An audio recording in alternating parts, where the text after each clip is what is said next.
Well, thanks everyone for tuning in. Really excited to be here virtually for the latest in the Advancements and Breakthroughs in Andrology series.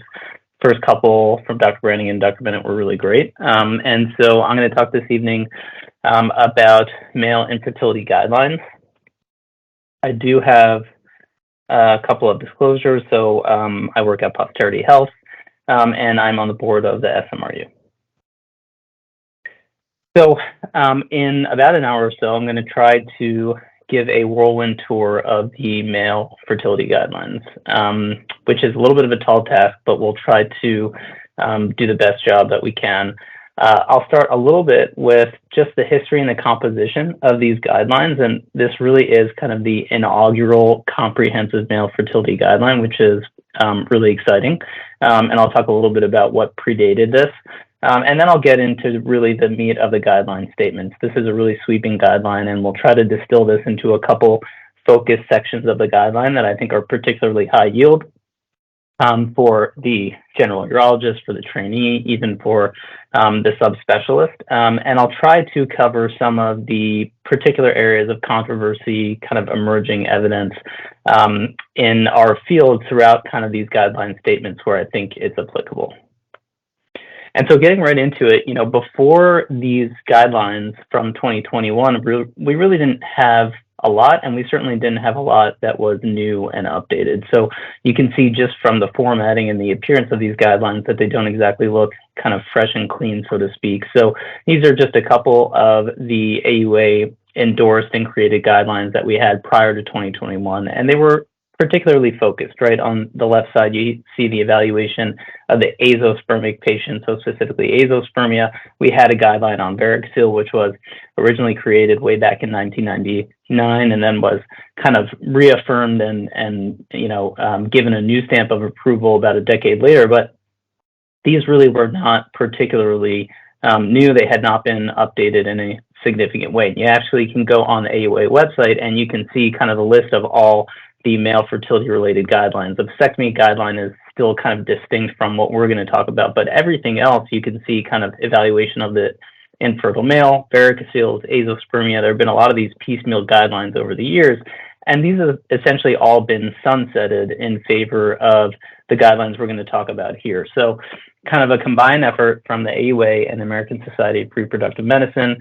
These guidelines came out in 2021. They're two-part guidelines. They're published simultaneously in the ASRM flagship journal, Fertility and Sterility, and the AUA's flagship journal of the Journal of Urology, and they are truly comprehensive.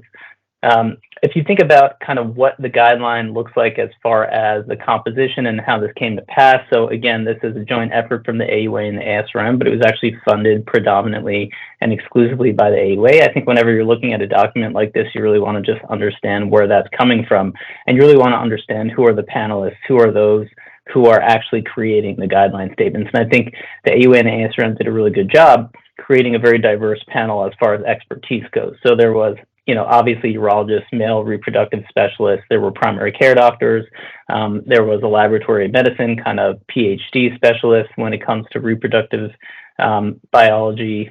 Of course, we had a reproductive endocrinologist on the panel, as you would expect, but even beyond that, kind of public health specialist, and actually representation from patient-based organizations. Barb Kalura, who is the head of Resolve, was involved in the guidelines as well. So really a nice, diverse group of experts in a variety of ways who all have, kind of stakes and are stakeholders when it comes to male fertility.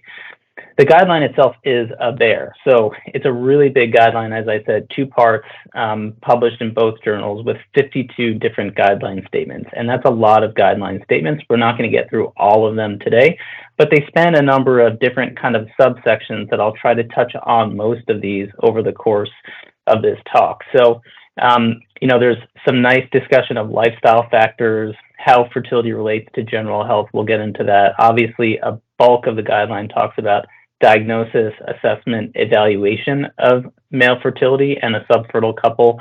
That gets into a little bit of kind of guidelines on the imaging side of things, but then really gets into kind of a lot of the different treatment categories, things like varicoceles, things like sperm retrieval for non-obstructive azoospermia, obstructive azoospermia, and then a lot of nice discussion on kind of medical interventions.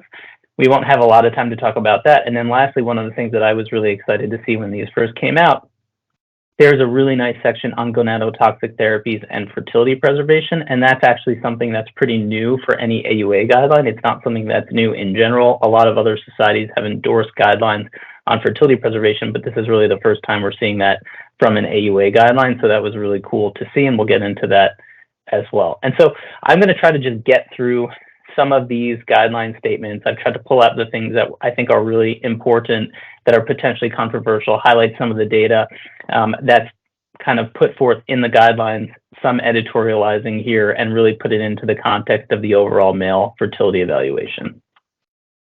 So, the first few guideline statements really are about broad assessment, who should be evaluated for male fertility. The first guideline statement, which I didn't present here, is just about evaluating the male partner in parallel with the female partner, which obviously I think we all think is of paramount importance. But I feel like that these two are kind of a nice way to get started. So guideline statement number 3, men with more than one abnormal semen parameters or presumed male infertility should be evaluated by a male reproductive expert for a good history and physical, and then what other additional adjunct tests are necessary. So, I think the point here is really that reproductive urology is a subspecialty in an area of expertise that not a lot of physicians possess, and that not just any physician, whether it be a reproductive endocrinologist or a urologist, should be treating male fertility and evaluating men for subfertility. It really should be somebody who has expertise in this area.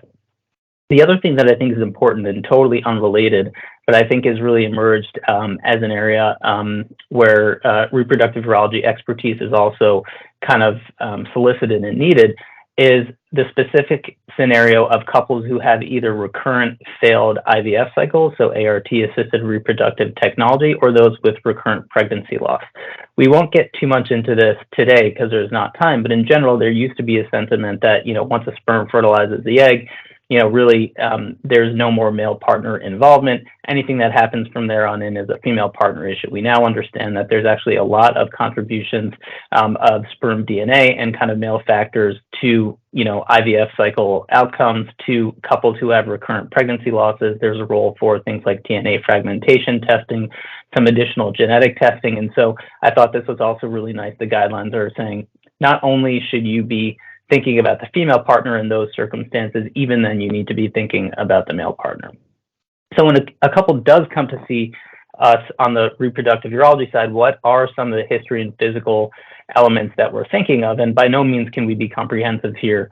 But, here's some of the things that I think about when a couple comes to see me, when a male patient comes to see me. Obviously, we want a really good reproductive history. How long has the couple been trying? Prior pregnancies?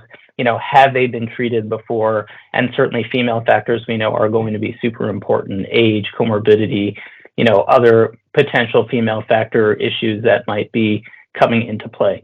Sexual history, obviously super important. You need to know if there's any sexual dysfunction, and that can come in a number of different forms. Erectile dysfunction, obviously. Ejaculatory issues are really important. We see a lot of guys who have either delayed ejaculation, retrograde ejaculation, absence of ejaculation, and that plays a big role when it comes to fertility.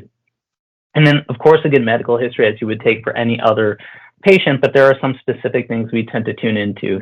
Developmental or pubertal delay obviously gives us a little bit of a sense as to what's going on from a hormonal standpoint. We want to know if patients have had an undescended testicle, if they've had surgery for that, any history of cancer or treatment for cancer. And then one of the things that shows up all the time on kind of the residency exams and otherwise, the idea of having a surgical history that might impact fertility. The patient who had bilateral inguinal hernia repairs and was obstructed at the level of his inguinal canal or something like that.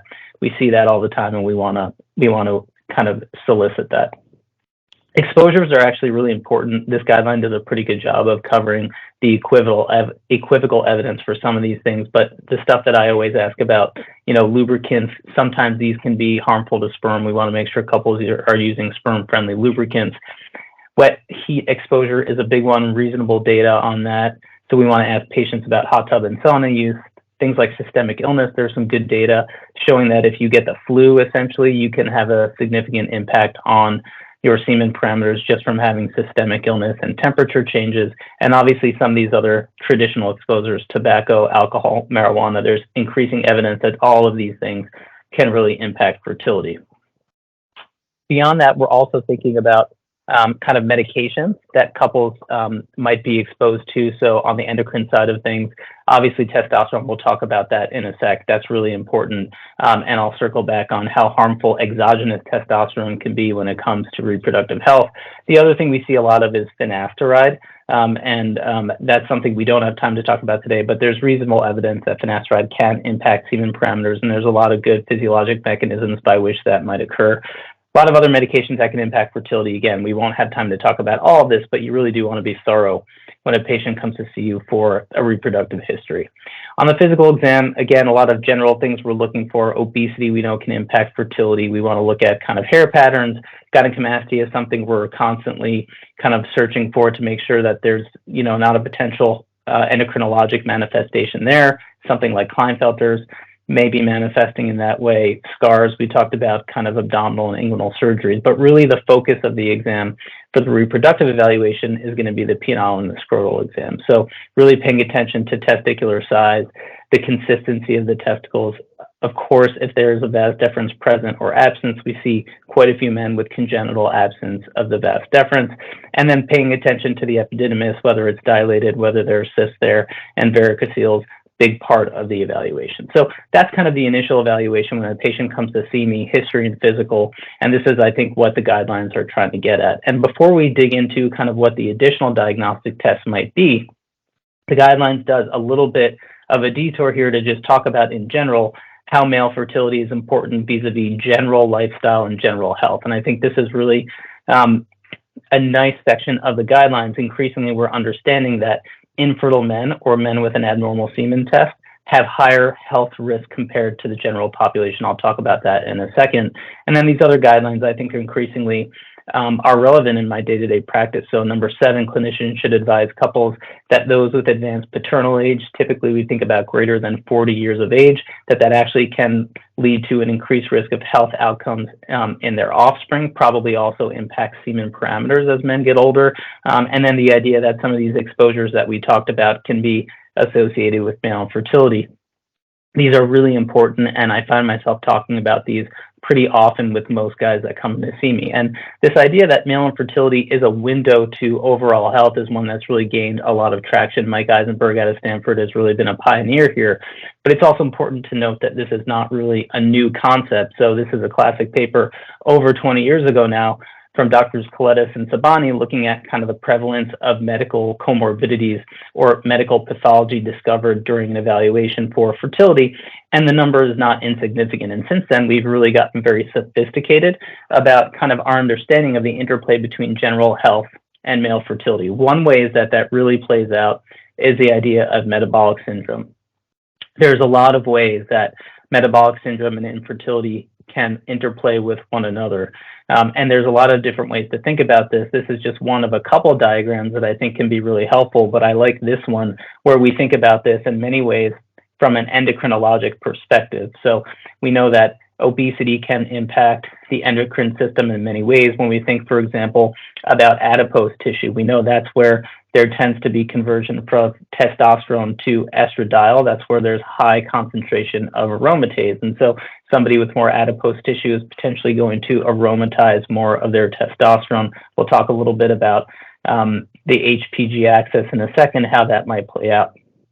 Even thinking a little bit about just temperature considerations, we know that the testicles are housed within the scrotum because they tend to be cooler by a couple degrees than the rest of the body. Certainly more adipose tissue, more insulation that might impact the temperature exchange there. So there's so many ways that we can see an interplay between fertility and the metabolic syndrome. And it's not just on these hormonal, kind of pathways. There's all these other manifestations, whether it be through sexual function, sleep apnea, but even on the epigenetic level, we actually see changes in DNA methylation, histone modification in obese men that can potentially impact fertility. So certainly understanding that infertility is a window into men's health, generally speaking, and that's not just vis-a-vis the metabolic syndrome, but even cancer. And so we've known for a pretty long time that there has been association between testicular cancer and infertility. The idea of the testicular dysgenesis syndrome has been well established, but there's been a significant body of literature since then trying to demonstrate that there might be risks of other cancers associated with male fertility. A lot of this work, again, coming from Dr. Eisenberg and his group. And the odds ratios are not particularly compelling, but the general idea that if you have issues with fertility, you might be at higher risk of other healthcare conditions. So much so that there's actually one study, again, from Dr. Eisenberg's group, suggesting that the more semen parameter abnormalities you have, the greater the chance you actually will die. That's obviously very dramatic, right? But you can see here that on this graph, men with 2 or more abnormal semen parameters have a significantly lower chance of survival over time compared to men with 1 or 0 semen parameter abnormalities. Now, the important thing to notice about this graph is the y-axis, okay? So the odds ratio here is very, very, very small, but the fact that there is a significant difference in these otherwise mostly young, healthy men, I think is probably telling us something about the importance of fertility to overall health. So something that I think we're increasingly aware of as reproductive specialists, we actually have the ability to be gatekeepers for men's overall health. We did a study here at Northwestern a couple of years ago showing that a lot of men who come to see us for fertility don't have a primary care doctor. And so this is a great opportunity potentially to get a patient to schedule an appointment with a primary care doctor, kind of check the engine, so to speak, make sure that everything is looking okay. One of the other things that we are seeing more and more are older fathers or older intended fathers. And we know that in general, in this country, men are having children at older ages. That's been shown in a number of studies, including that from the National Survey of Family Growth. We also know that in parallel, there seems to be a longer time to conception among men who are having kids at older ages. There is a consideration that this could be in part due to endocrine changes, the idea that testosterone decreases with age, which is somewhat controversial.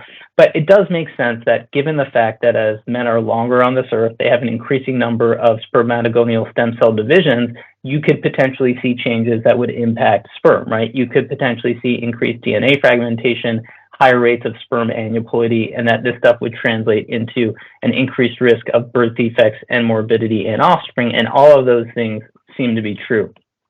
This is a nice table from a review paper from Dr. Ramasamy almost 10 years ago now that looks at some of these increased risks of congenital conditions in children or offspring of men with advanced paternal age, which depending on the study you look at is defined as 40 or 50 and above. And what you can see here is for the top two, for example, achondroplasia or Apert syndrome, the relative risk among older fathers or intended fathers is actually much higher than you would expect, right? Relative risk of 8 or 10 relative to the general population. Again, the asterisk here is that if you think about the absolute risk of these diseases is still low, but it's certainly higher than a younger father or the average population risk. And so in general, I do counsel men, hey, there is this slightly increased risk. There's not really much that we could do about it, but it's important for you to know as you think about building your family.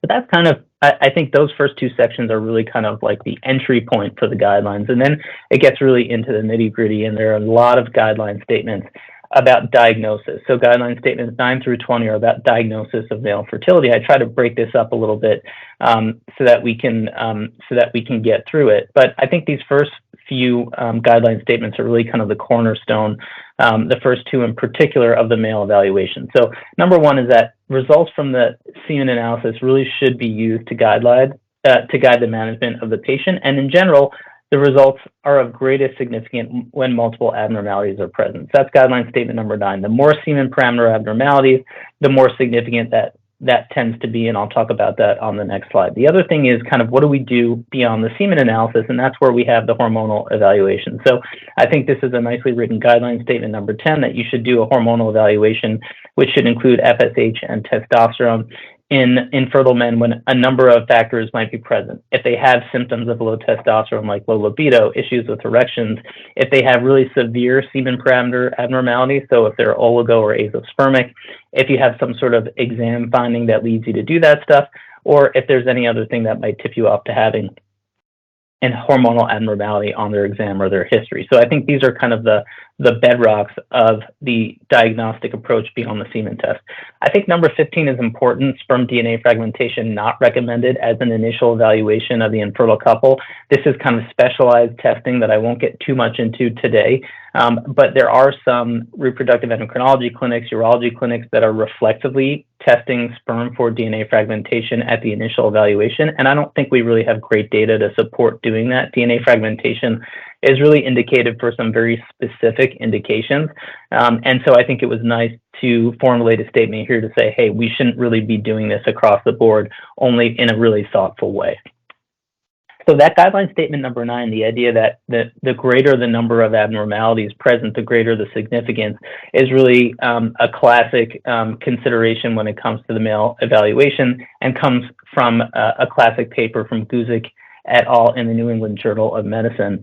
This is actually a table from the AUA guidelines, which is abstracted from that paper, showing that in general, the chance of having infertility is much higher with a greater number of semen parameter abnormalities. So if you look at patient number 2 here, who just has an abnormal morphology, that patient does have an increased risk of infertility, but really not by much. When you think about the patient number 1, who has 3 different abnormalities on their semen analysis, all of a sudden you're looking at over a 15-fold risk of having infertility. And so that's really kind of what we're thinking about when we look at a semen analysis.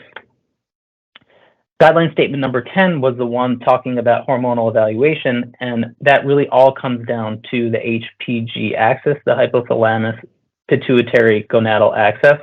We know that GnRH is secreted by the hypothalamus, goes to the pituitary, which ultimately secretes LH and FSH, and that stimulates the testicles to make testosterone and sperm respectively. And all these feedback mechanisms, kind of the minuses and the pluses that you see here, are really kind of the cornerstone of all hormonal evaluation and treatment when it comes to the male fertility evaluation and management. And you can see here, we'll probably be circling back to this a little bit later to think about how we can manipulate this axis to the advantage of our patients. The next part of kind of the diagnostic component of the guideline talks about azoospermia. And I think that this is worth spending some time on, because this is one of the diagnoses that tends to confound a lot of providers, and really we can try to simplify it to some extent. So guideline statement number 11, azoospermic men really should be evaluated using 3 things: semen volume, a physical exam, and an FSH level, to make the distinction between obstruction and impaired sperm production. And number 20, again, something we've kind of believed in for a long time, routine biopsy of the testicle to try to make that distinction between obstruction and production really shouldn't be done. And the way I think about azoospermia as the guideline lays out is the difference between obstruction, which is the testicles are making sperm, there's really just a plumbing issue, versus non-obstruction, or NOA, where it's a production issue. There's an issue with the sperm assembly line that we're not making sperm the way we might want to be. And these conditions can have varied etiologies, right? They're descriptive, but it doesn't describe exactly the etiology for why that is occurring. Some of the examples we see most commonly when it comes to OA, obviously iatrogenic in the sense of a vasectomy, for example, is probably one of the most common etiologies that we see. We see guys with CBAVD. You can get ejaculatory duct obstruction, infection, trauma, all sorts of things leading to obstructive azoospermia. NOA, something unfortunately we see in a lot of patients. Klinefelter syndrome, the most common genetic cause of non-obstructive azoospermia, 47XXY. You can see other karyotype abnormalities on the Y chromosome, and then again, some of the things we've already mentioned, things like testicular torsion, undescended testis, history of chemotherapy or radiation, and the like. But these are some of the more common etiologies of azoospermia. Again, not an exhaustive list, but what we tend to see most of the time.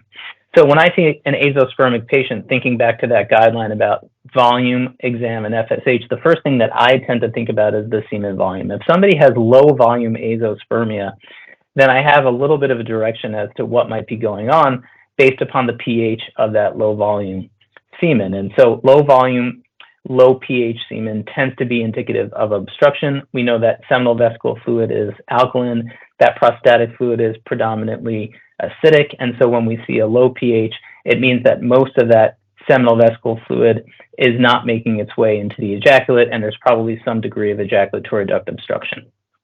For men who have low volume and they don't have low pH, some of the other things that I'm thinking about are most commonly an incomplete collection. I can't tell you how many times the guy is just embarrassed to tell you that he missed the cup, or doing a sample in the office really was a very nerve-wracking experience and didn't produce a sample that's normal for him, so you always have them repeat that test. In general, when somebody has azoospermia, you always want them to repeat the semen test to confirm that no sperm are present. Some of the other things that we tend to see, retrograde ejaculation, and so in that case, you would want to do a post-ejaculate urinalysis to tease that out. And then there can be cases of partial obstruction. I think these are some of the hardest diagnoses to make, but certainly can happen. But if somebody has normal volume azoospermia, that leaves us kind of with the classic distinction between OA and NOA. This is data that originally came from a paper from Rich Shore and Craig Niederberger, where they used FSH and testicular size, in this case, testicular long axis, to make the distinction between OA and NOA. So if you have a man with normal volume azoospermia, these are really kind of the two data points you're looking at. In a patient who has a normal FSH of less than 7.6 and a normal testicular size, they are obstructed until proven otherwise. For somebody who has a high FSH and a small testicular size, they have NOA until proven otherwise. There are certainly exceptions to this rule, but on the whole, that is our approach. There's a nice little algorithm here from the guideline that tells you what to do. So if you think somebody's got obstructive azoospermia, you're going to do CFTR testing to make sure that they don't have something like CBAVD, they don't have a CFTR positive, and then you can do a sperm extraction. If somebody is non-obstructive azoospermia, you also want to do genetic testing, but different genetic tests, karyotype, Y chromosome microdeletion, and they're probably headed for a microtessie.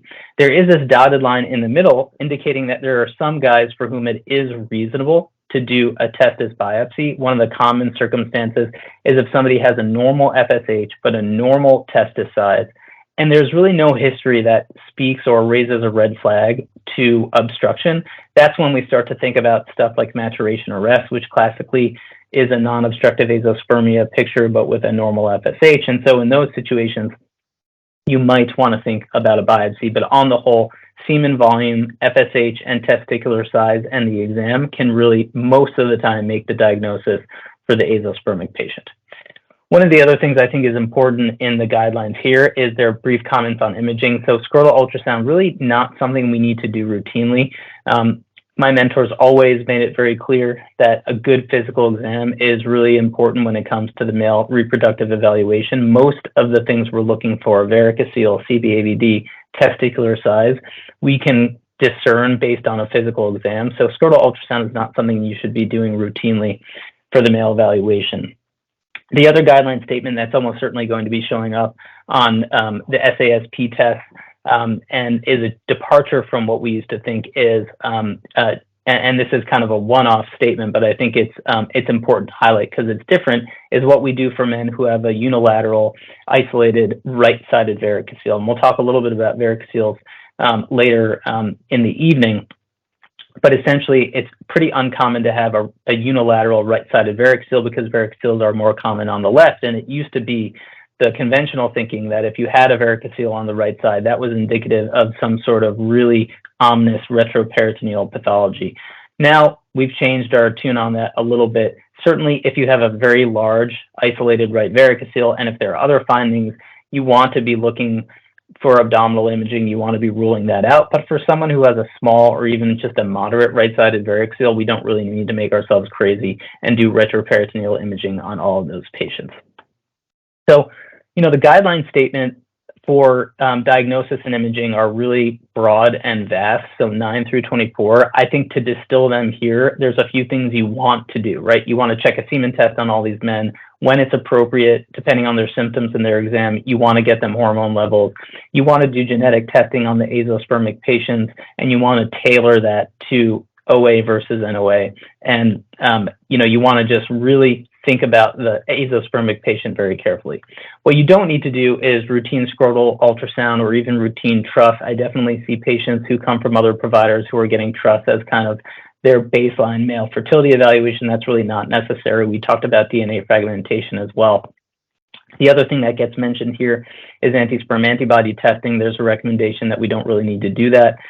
That has a pretty limited use in my clinical practice. And then we talked about not really needing to do a testicular biopsy to make the distinction when it comes to OA versus NOA. And putting all of this together, the only algorithm in this guideline is the one that I'm showing here, and I actually think it's pretty good. It's a little bit confusing at first, but it's actually a pretty good catch-all algorithm for the average male fertility patient. We won't go through everything here, but I think if you didn't know a lot about the male fertility evaluation and somebody was in your clinic and you said, oh my goodness, what do I do here? I think if you looked at this algorithm, it would get you started on what the appropriate diagnostic testing is, kind of where to go so that you could guide that patient either to the right provider or to the right treatment. So I think it's worth taking a look. I know it's not super blown up in this slide, but I think this is a pretty good algorithm and something that that is worth referencing. So getting into some of the treatment elements of the guideline, the first part is varicocele. So these are statements 25 through 27. And the first one is just about, generally speaking, when we should be thinking about fixing varicoceles, which is really a more confusing topic than you might think. But the guidelines suggest that in men who are trying to get pregnant, who have a palpable varicocele, meaning they don't just have a subclinical varicocele or one that's detected on ultrasound, but one you could feel on exam, and they have abnormal semen parameters, you should think about fixing their varicocele. Both of these guidelines are very specific that azoospermic men are excluded from this recommendation. So statement number 27, for men with a clinical varicocele and non-obstructive azoospermia, we should be informing couples that there's an absence of definitive evidence supporting varicocele repair before undergoing something like IVF. And I'll talk about that a little bit because I think that is really particularly worded. It's not that there isn't any evidence, but there's an absence of definitive evidence because there is some evidence that maybe it's worthwhile doing this. This isn't really in the guideline, but just getting into a very quick 30 seconds on anatomy and pathophysiology. So as I mentioned, varicoceles are more common on the left than the right, and it has to do with the venous drainage of the internal spermatic or gonadal vein draining into, on the left side, the renal vein, whereas on the right side drains directly to the IVC. That causes potentially, we think, along with some changes in the valves in those veins, a buildup of pressure and distension in the pampiniform plexus. And the question is, how does that cause an issue with sperm production? We used to think it was a combination of all of these things, the idea that there was relative hypoxia in this area because of the changes in hydrostatic pressure and the reflux, that there was kind of a reflux of toxic metabolites. That's probably fallen out of favor, and what we think this really is more than anything is an increase in scrotal temperature causing an issue with spermatogenesis. And so ultimately, that's probably the primary mechanism for how varicoceles impact fertility. When to fix a varicocele is actually really, really tricky and something that is more controversial in certain circles than you might think. But I think we have really good level 1 evidence to suggest that varicocelectomy is appropriate for the right patient. So this was a classic trial from Abdelmajid in 2011, and this was a randomized controlled trial of couples with infertility and varicocele who were randomized to conservative treatment or observation versus varicocele repair. What they found is that couples who underwent a varicocele repair actually had a threefold chance of achieving a pregnancy after varicocelectomy, and the number needed to treat to achieve a single pregnancy from a varicocele repair is 5, which is actually a pretty good number. So even though sometimes we hear about equivocal data to support varicocele, there's pretty good evidence that fixing varicoceles, randomized controlled data, can lead to improved outcomes when it comes to pregnancy. Even if we can't fix varicoceles and get patients or couples pregnant directly through natural conception, there's also this idea of upgrading. So the idea that even if we fix a varicocele and a couple doesn't get pregnant, we might be able to change them from a more invasive assisted reproductive technology to a less invasive one. So the way we tend to think about getting couples pregnant is either IVF, intrauterine insemination depicted in the middle, or natural conception. And so if somebody comes in with semen parameters that are not amenable to intrauterine insemination, classically, we think about needing about 5 million or so moving sperm to have success with IUI. you might get somebody from below 5 million up into that 5 million range. They might not get pregnant naturally, but it might save them morbidity of IVF. It might save them the cost of IVF. And it might be something that culturally they're really amenable to. So the idea that we can fix varicoceles and have a benefit, not just through natural conception, but through upgrading, is one that I think is really important. The last element that I'll talk about with regards to the data about outcomes and when to fix varicoceles have to do with this idea of fixing a varicocele before a couple goes on to IVF or in the setting of azoospermia. So the guideline is pretty clear that there's no definitive evidence, but there's actually a lot of evidence when you look at a bunch of retrospective studies that fixing varicoceles in azoospermic men can, in certain circumstances, cause return of sperm to the ejaculate and might even improve outcomes with IVF. This is a paper from Matt Coward, which was a systematic review and meta-analysis looking at outcomes of varicocele repair in couples who were severely oligospermic or azoospermic, and they actually found that there was an increased odds ratio of about 1.7 of achieving a pregnancy and a live birth with IVF. Now, there are a lot of issues with this meta-analysis. There's a lot of issues with the data that go into it, but I think it's important to know there is some data that suggests that this might make a difference, but the guidelines came down on the side of saying, hey, there's no definitive evidence, so we need to be very honest and upfront with couples who are thinking about fixing a varicocele before they move on to IVF. Just a couple slides on how we fix varicoceles. So there's a lot of ways that you can fix a varicocele. Palomo was kind of the classic approach, kind of a high retroperitoneal incision.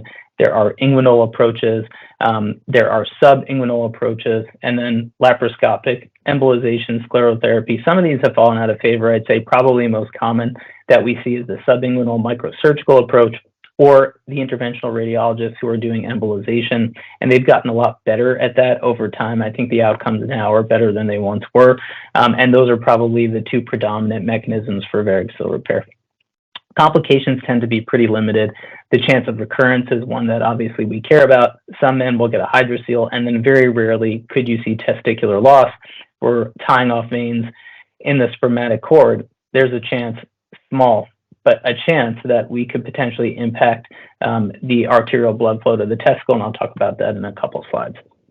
When you compare some of these approaches, this is a nice review article from a few years ago. Again, the microsurgical approach, whether it's inguinal or subinguinal, seems to have the highest success rates, the lowest complication rates, which is why as urologists and reproductive specialists, I would say most of us use a microsurgical approach. This is data from Dr. Goldstein looking at his series to try to understand how common it is to actually injure the testicular artery or have testicular atrophy. So in over 2,000 cases, he noted that he had ligated the testicular artery in 19 of them, always able to identify an alternative artery, and only saw testicular atrophy in 1 out of those 2,100 patients. So obviously, Dr. Goldstein, high volume surgeon, really good at what he does, but the chance of having testicular atrophy or loss when doing the surgery in the appropriate hands is really low. This is just a diagram of kind of what the incision looks like. A would be an inguinal approach. B is a subinguinal approach just below the external inguinal ring. You can see that the spermatic cord gets pulled up in any number of ways. You open the external and internal spermatic fascia, ligate the veins, make sure not to ligate the artery. Most of us would use a Doppler ultrasound in order to identify the testicular artery, and at the end of the procedure, this is what it should look like. So moving right along, because we've got a lot to cover and we're running out of time here, the idea of sperm retrieval and how we do it in the setting of azoospermia, I think the guidelines does a nice job of this. So for men who have non-obstructive azoospermia, they recommend that microtesy or microdissection testicular sperm extraction should be performed. That's the gold standard. And we'll talk about that on the next slide. For men who have obstructive azoospermia, the guidelines are clear that you can take sperm wherever you want and however you want. You can use testicular sperm, epididymal sperm.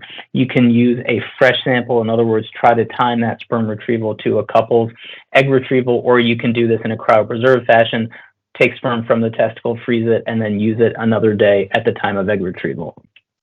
The microtesy is really a procedure that revolutionized our field and the field of male infertility, especially men with non-obstructive azoospermia. And the hypothesis is that there's marked heterogeneity within the testis, which enables us to look through the testis and find these areas that visually are cueing us in. They're more dilated tubules, they're more opalescent, and where we might be able to find these little pockets of sperm production. And you can see here, Dr. Schlegel, who invented this procedure, kind of his illustration of bivalving the testicle after making an equatorial incision, looking for those areas that might be dilated, and then ultimately closing the testicle again. I won't get into kind of outcomes with microtesy, but this is the gold standard approach towards men with non-obstructive azoospermia. When we think about those obstructive patients, there's a lot of ways that you could potentially extract sperm from the testicle or the epididymis. So you can do a percutaneous approach, and that could either be on the epididymal side of things, so a PACE-up, putting a needle directly into the epididymis, or you can do something like a percutaneous biopsy with a biopsy gun into the testicle, or you can do a TISA, a testicular sperm aspiration. All of these are very reasonable, have slightly different risk profiles, slightly different technique, but the goal is the same, is to percutaneously get sperm from the testis epididymis complex. You can also do this in an open fashion, so you could do an open TESE, a testicular sperm extraction. You could do a MESA, or a microepididymal sperm aspiration, where you actually look at the epididymis, open the epididymal tunic, and puncture an individual epididymal tubule. There's no perfect way to do this. We actually don't have a lot of great head-to-head data on these approaches, so any of these is reasonable. One of the things that I think is really nice about the guidelines is this statement. I think it's important for us all to remember, especially on the reproductive urology side of things. We're always trying to find ways to improve spermatogenesis, to improve outcomes for the patient with male fertility issues or subfertility, but it's also important to remember that it's totally reasonable to manage male infertility with assisted reproductive technology, and that could be IVF, that could be IUI. So I think this is, I think a very important statement. Obviously, we'd like to help couples in other ways, but sometimes ART is actually the best thing for the couple, and we should help them on that journey. On the medical side of things, we talked a little bit about the HPG axis. The idea that we can potentially manipulate that axis is really critical to the endocrinology piece of what we do. And there are a couple ways that we tend to do that. Aromatase inhibitors, so blocking the conversion of testosterone to estradiol, HCG, which is an LH analog, and selective estrogen receptor modulators, or SERMs, things like Clomid, are really kind of the mainstays for how we manipulate the HPG axis. Another really important statement that I alluded to earlier, the idea that in contrast to all those agents, exogenous testosterone monotherapy should never be prescribed to somebody who is interested in current or future fertility, because it has the opposite effect. It actually shuts down the HPG axis, providing that negative feedback, causing suppression of LH and FSH. In contrast, we tend to use some of those other agents. So we use, for example, SERMs like Clomid, which exhibit negative feedback or block the negative feedback at the level of the estrogen receptor in the hypothalamus and pituitary, and thereby increase production of LH and FSH. As I mentioned, we use aromatase inhibitors, which prevent conversion of testosterone to estradiol. That kind of has a twofold effect. First, it shunts some of that estradiol towards testosterone, thereby increasing testosterone levels. It also, by reducing the estradiol, reduces that negative feedback to the hypothalamus and pituitary. And then for patients who don't have FSH or LH production that's sufficient, specifically, for example, the hypogonadotropic hypogonadism patient, somebody who has, for example, Kalman syndrome, you can actually replace FSH and LH with recombinant FSH with HCG, and so we tend to use those medications as well. They're more expensive, they're injectable, and so when we can get by with aromatase inhibitors and SERMs, we tend to do that.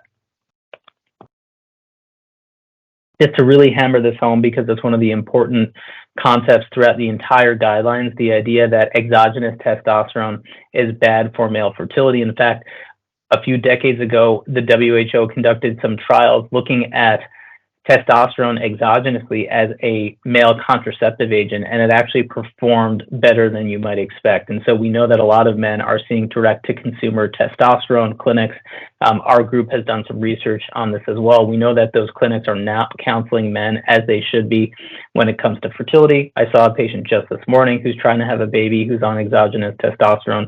Unfortunately, we see this all the time. We see this even from other urology providers. And so it's really important that the guidelines made a distinct statement to say, hey, we should not be treating any men who are either trying to get pregnant or interested in future fertility with exogenous testosterone.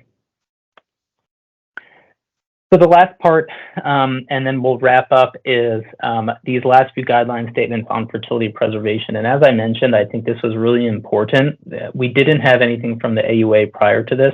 We did have a lot of guidance from the ASRM, from ASCO, from a lot of different governing bodies and other subspecialty societies about the importance of fertility preservation. But this is really a nice set of guideline statements from this AUA ASRM guideline.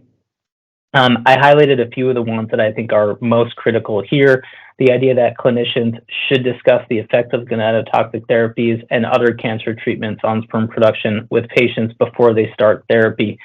And number 48, that they should recommend sperm banking, ideally multiple vials when possible, again, prior to commencement of gonadotoxic therapy. This is something that is an issue, unfortunately, that we see time and time again. Patients who are not offered fertility preservation, patients who are offered fertility preservation after they've already initiated chemotherapy. This can be a really, really tricky situation. And I think it's worth a call out here as we're, kind of presenting as part of the Breakthroughs in Andrology series here at Northwestern to say that Dr. Brannigan really has been a thought leader in this area and is really one of the founding fathers of fertility preservation on the male reproductive side, and that Northwestern in general has really been the home of fertility preservation for quite a long time. The idea of oncofertility actually originated here at Northwestern with Dr. Woodruff, who also founded the Oncofertility Consortium, which was housed here for many years. And so I think just calling out the great work that Northwestern broadly has done, that Dr. Brannigan and his group have done over the years, and won't have a chance to present all that data here this evening, but really has done a lot of great work to characterize kind of fertility preservation in the male patient, in the adolescent male patient. Why does this matter? Well, we know that when individuals get cancer treatment, it can impact sperm production in a number of different ways. We know that radiation, chemotherapy, surgery, all of these things have the potential to impact sperm production. And so it's really important that we offer patients the ability to preserve that sperm before they undergo those spermatotoxic therapies. And on the male side, this tends to be pretty easy, right? When we think about how we can preserve fertility, a patient needs to produce a sample through masturbation. We need to cryopreserve it. There's obviously potential for barriers, and I'll talk about those in a minute, but this is something that really shouldn't be all that hard to do. I won't get too much into the data around kind of which of these agents are the worst, which of them are not so bad. There's been a lot of great work looking at what chemotherapeutic agents are high risk, which agents are low risk. In general, we tend to think of cyclophosphamide as kind of the big bad wolf of chemotherapy. Cisplatin, which we see in urology and use in urology quite a bit, is probably an intermediate risk agent. And then there are some other agents that are either lower risk, or specifically the newer agents like the immunological agents. We don't really know what the risk is there. And there have been efforts over the years to kind of quantify this risk. One of the kind of most famous and most widely utilized metrics is the cyclophosphamide equivalent dose. As I mentioned, cyclophosphamide is in many ways one of the most spermatotoxic chemotherapies we have. And so there was an effort a number of years back to create this metric where all chemotherapy regimens are translated into a cyclophosphamide equivalent. And this was the original paper showing that that seems to track pretty well with a patient's long-term chance of either being azospermic, oligospermic, or normospermic. Lower dose or lower cyclophosphamide equivalent dose, the greater the chance that you could have normospermia.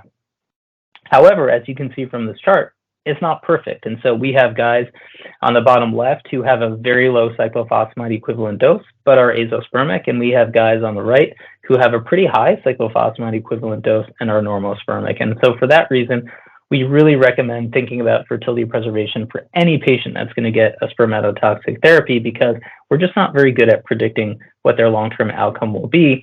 And the cost and the morbidity of fertility preservation, certainly on the male side, are fairly low.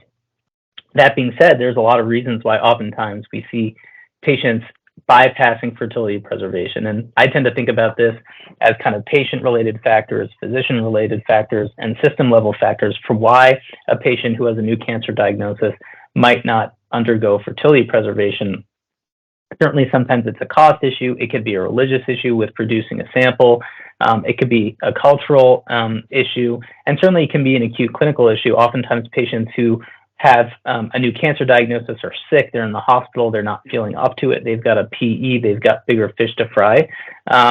So these can all be barriers on the patient side of things. There are physician barriers for sure. The oncologists oftentimes are focused on survival for these patients. Sometimes they're managing the other acute issues like that PE, and they don't have fertility at top of mind. And sometimes it's a lack of knowledge or a lack of comfort.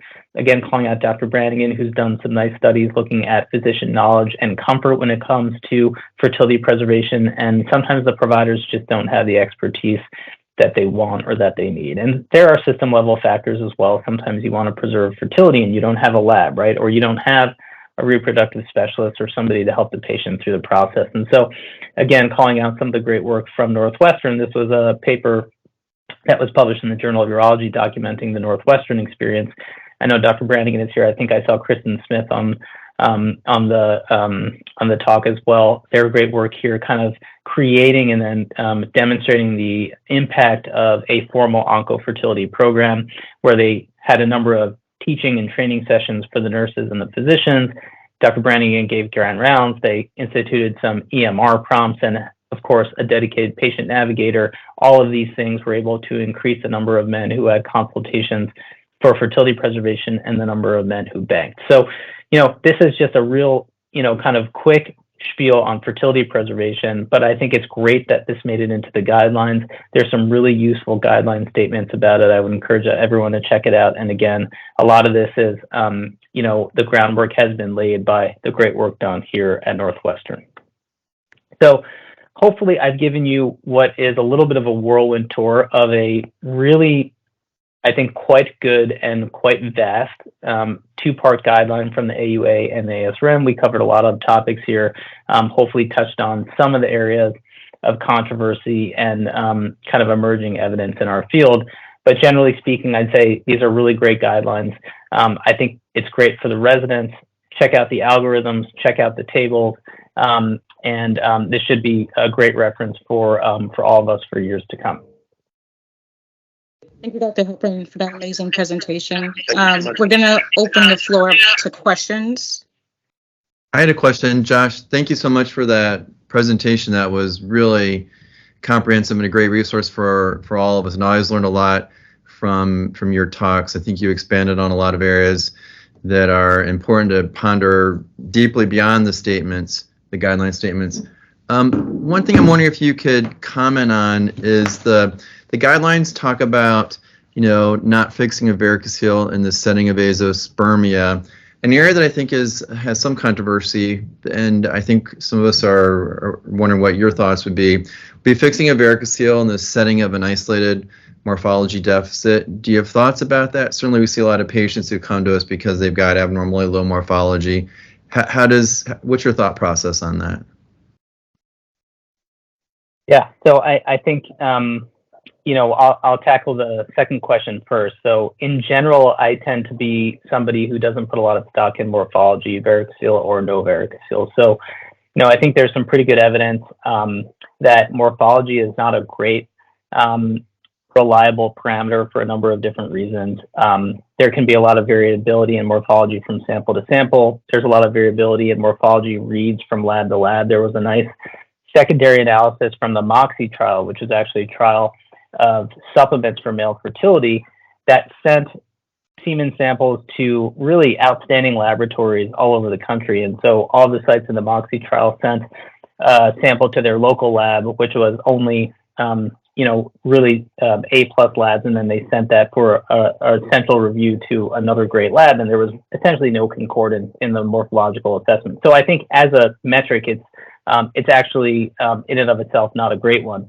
And so I tend not to treat a lot of men, broadly speaking, for morphology. I'd say, interestingly enough, if you think about that Guzik paper, when you go back to the odds ratios of infertility for individual semen parameters, morphology had the highest single odds ratio compared to concentration and motility. So it's a little bit inconsistent thinking about the data from 20 years ago to now. But that's a long-winded way of saying I would almost never fix a varicocele for an isolated morphology deficit. I think about morphology as really a screening tool for kind of a field defect like globosospermia, macrospermia, or pinheaded sperm. I think varicoceles for non-obstructive azoospermia is where it gets a little bit more interesting, because I think, as you're alluding, there's some pretty compelling data out there. Now, granted, these are retrospective studies, but there's one retrospective study that found almost 50% return of sperm to the ejaculated nasospermic men who had varicocele repairs. And so if you think about potentially obviating the need for a microtessie by fixing somebody's varicocele, I think it's certainly something that's very alluring. And as a patient, I would at least want to know about. I think we need to be very clear with patients about the equivocal nature of the data. And I think that's in part why the guideline statement was worded the way it was. Not that there's no evidence, but that there's an absence of definitive evidence. I would say personally, I have not fixed very many varicoceles in the setting of azoospermia, but I think for the right patient, especially somebody who wasn't always azoospermic, so somebody who was oligospermic, saw a decline in their parameters, and has a grade 3 varicocele, I think that might be somebody who would be maybe a pretty reasonable candidate for a varicocele repair. Great, that's really helpful. Thank you. I don't know if this is a silly question or not, but it may defeat the purpose, but does anyone do a concomitant varicocele repair plus go to the testicle at the same time, one anesthetic? Or at that point, are you just saying, why fix it if you're going to get sperm anyways? That's actually a really great question. And before I answer it, I'm going to kick it to Dr. Brannigan because I believe he did one of these cases when I was a fellow. And I don't think it's an unreasonable thing to do in certain circumstances. Dr. Brannigan, do you have any thoughts on this particular scenario? Yeah, I mean, I think a lot of it is really hinges on the age of the female partner and the couple's timeline. Certainly sometimes we'll, in this case, fix the varicocele and then wait the 6 to 12 months. But obviously you're not going to see the benefit of the varicocelectomy for that period of time. And after you've done a microtessie, if you find sperm, then there may be benefit. But I think if you have a negative microtessie, probably the benefit of the varicocelectomy down the road for that side at least is going to be limited. But be interested to see what you have to say, Dr. Halpern. Well, I think the time component is really key, not just for this clinical scenario, but in general when we think about varicoceles. And I think, oftentimes, it's not just about whether or not our surgery can produce an outcome at some point in the future. It's a question of kind of how quickly we can do that and where the couple already is in their journey. So I think, and if we think about a non-nasospermic patient, we oftentimes will see couples come to see us who are 2 IUIs in, are about to start their 3rd IUI, in 3 days. And if they don't have success with IUI, they're moving on to IVF. And so they come to see us and we detect a grade 3 varicocele. The question is whether we should fix that. And on the one hand, there's a reasonable chance that if we fix that couple's varicocele over the course of 3 to 6 months, they might have improvement in semen parameters, and that might improve their chances of getting pregnant naturally. Or with IUI, we talked about upgrading. On the flip side, this is a couple that's probably been trying to conceive for a year and a half already.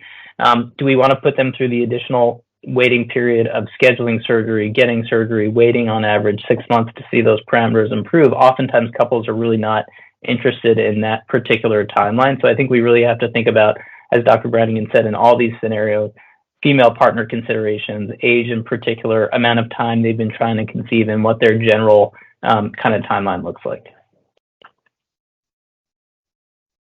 Hey, Josh, I've got a quick question. It was excellent talk. Thank you so much.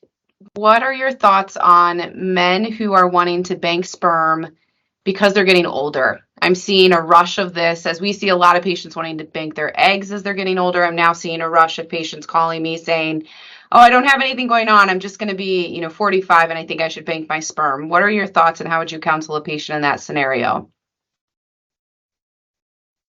That is a great question, and I would expect nothing less from you, Kristen. I think we need to be really careful about the fear mongering to some extent. Now, I don't want to devalue the real considerations here. That certainly, and I presented some of this data. We do see decline in bulk semen parameters. We see changes in DNA fragmentation. Those changes are real over, time on a population level. We don't have great data on kind of individual patients and what their longitudinal semen parameters look like. But I think most of us who practice in this area would agree that there are paternal effects on sperm production.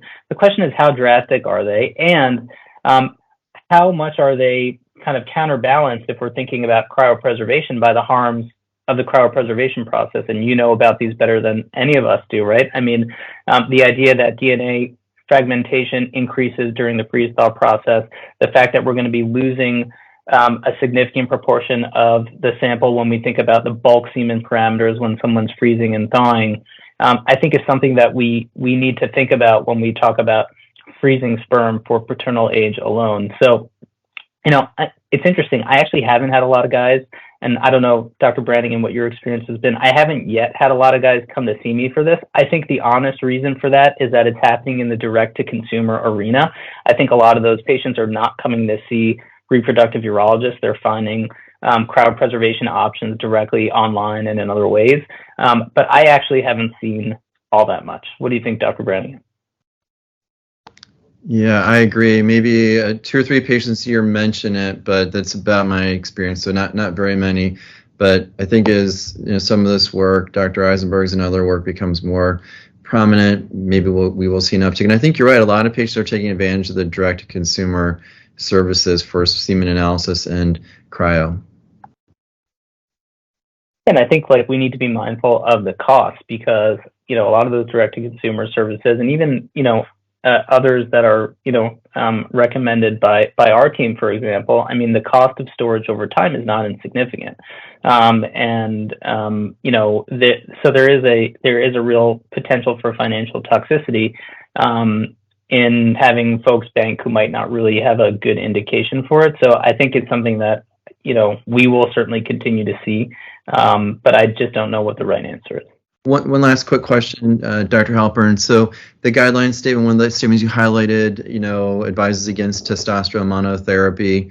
Any thoughts about intranasal testosterone therapy, which is monotherapy, but perhaps doesn't seem to have the impact on fertility that some other forms might? Yeah, so great work from Dr. Ramasamy and his group looking at intranasal testosterone, showing that it doesn't have the same impact on gonadotropins that maybe some of the other approaches do. I think, there's some cause for optimism in the use of intranasal testosterone to preserve fertility, but I don't think the data is quite there yet. And I think in general, if somebody really is interested in either current or future fertility, starting with something like a selective estrogen receptor modulator or an aromatase inhibitor is probably the better approach.